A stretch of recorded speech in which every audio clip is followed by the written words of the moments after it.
Hello guys welcome छ सबैजनालाई मेरो च्यानलमा।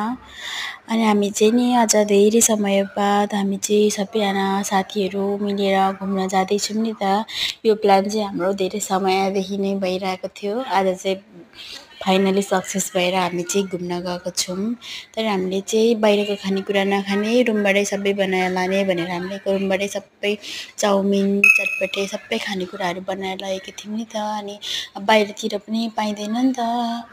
अब चाउमिन चटपटेहरू पाइँदैन, यता अर्कै खानेकुराहरू पाइन्छ नि त। त्यही भएर हामीले चाहिँ सबै यतैबाट बनाएर लगेको थियौँ।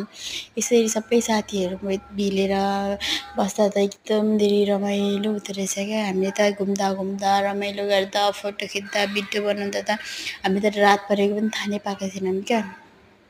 अब यस्तै भइहाल्यो। यो चाहिँ मेरो सेकेन्ड भिडियो होला। सबैजनाले माया गरिदिनुहोस् होला, मन परे सब्सक्राइब गरिदिनुहोस् होला। फेरि पनि भेटौँला अर्को भिडियोमा। हुन्छ।